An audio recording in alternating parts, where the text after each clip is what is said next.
April the 25th is the 61st day of a bloody war that Russia gains against Ukraine.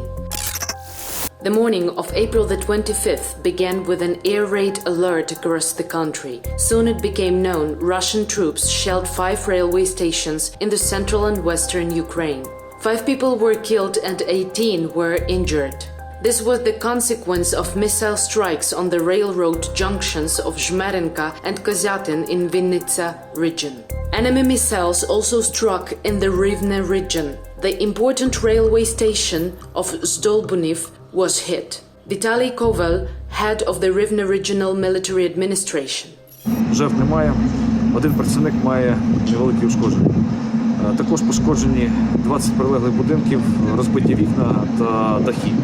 Another rocket attack resulted in an explosion at the traction substation of the Krasner railway station in the Lviv region. A few hours later, the fire was extinguished. There were no casualties. Luckily, there were no casualties in Korostyn, Zhytomyr region. An explosion was heard there next to the railway station. As a result of the bombardment, about 20 passenger trains were moving with delays. According to the head of Ukrainian Railways, Oleksandr Kamyshin, it will take several months to restore the railway infrastructure. За всю історію війни це один з найтяжчих ударів нашого ворога. Це системний удар по 5 станціях. Всі ці ракетні удари були протягом 1 години зроблені. І, на жаль, ми бачимо, що ворог продовжує системно бити залізничну інфраструктуру. The third mass grave was discovered near Mariupol. It is 5 kilometers from the city in the village of Stary Krym. As the Planet satellite images show, the trenches are more than 200 meters long. The first of them were excavated on March the 24th, already after the village had been occupied by the Russians, Radio Liberty reports. We know about these mass graves because these fascists, I have no other words, involve the local population in burial for food. It's them who told us that they had to work hard to receive food and water. Now in Mariupol there is not enough humanitarian aid that they bring in, so people are forced to do it. Meanwhile, the occupiers continue to disrupt the evacuation of civilians from Mariupol. And although the Russians claimed an allegedly open green corridor for people hiding from shelling at the Azovstal plant, Deputy Prime Minister Irina Vereshchuk denied this information.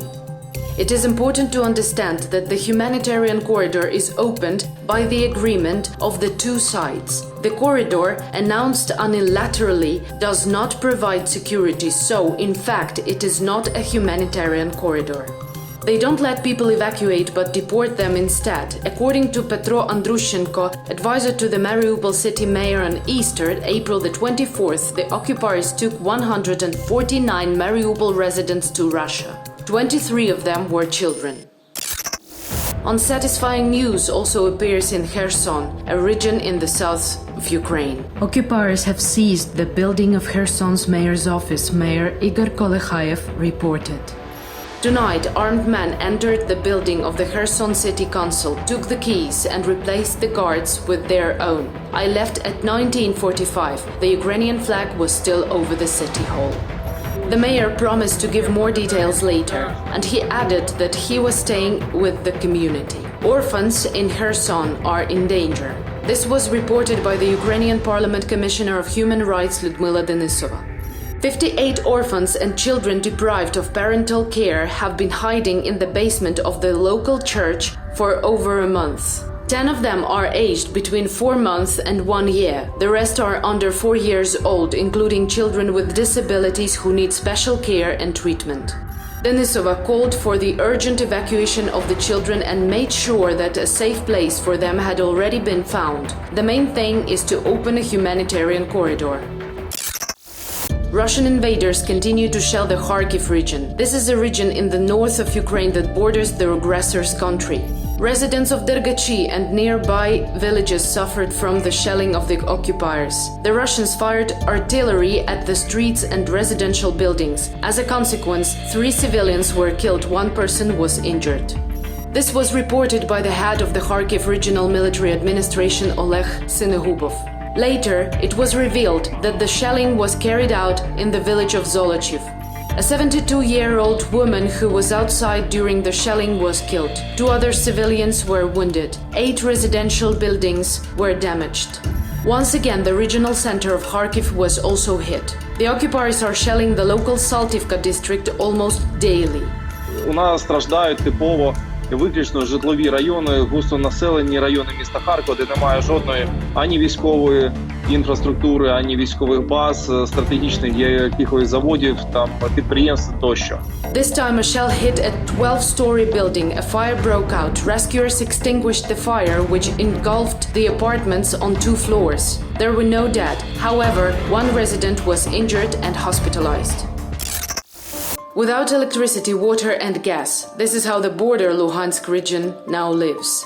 The Russians De-Energized a newly built electrical substation near the town of Cremina, temporarily occupied by the Russians. This was reported by the head of the Luhansk region, Serhiy Haidai. Until today, the substation in Cremina has remained the only source of electricity supply to the homes of Luhansk residents. In the evening, a national TV news marathon broadcasted.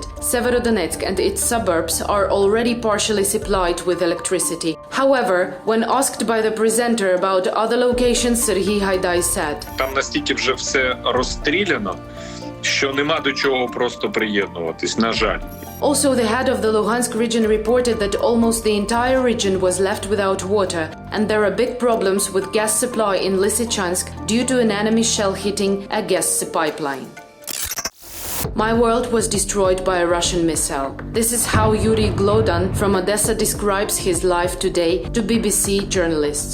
On April the 23rd, the eve of Easter, he lost his entire family to enemy shelling. His daughter Kira was only 3 months old. I was at the childbirth. I cried with happiness when our daughter was born. It's very hard for me now to realize that my daughter is gone, and my wife, and my mother-in-law. The man himself survived by a miracle. Before the shelling, he went out to the store, and when he returned, his apartment and his whole world had been destroyed by an enemy missile. In the burning house, the man found the bodies of his nearest and dearest. He and his wife Valeria had been together for 9 years. He says she was a great mother and friend. She was perfect. You only meet someone like that once in a lifetime, and it's a gift from God. After the tragedy, Yuri returned to the destroyed house on Easter morning to salvage his wife's photo albums and handwritten notes. He says Valeria was a very talented writer. The man calls what happened to his family the grief of the entire civilized world. But he wants as many people as possible to know about it. On that day, April the 23rd, as a result of rocket fire, 8 people were killed in Odessa.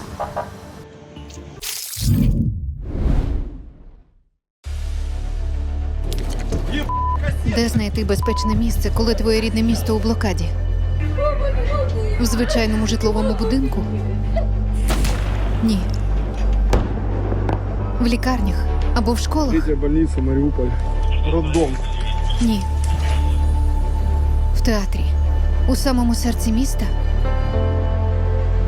Далеко від будь-яких військових об'єктів. Так. Це хороша ідея. Можливо, ще якось попередити російських пілотів, що в театрі ховаються діти. Точно. Великими літерами. Російською мовою. Так ми точно будемо у безпеці. Якщо тільки вбивати наших дітей не є їхньою ціллю.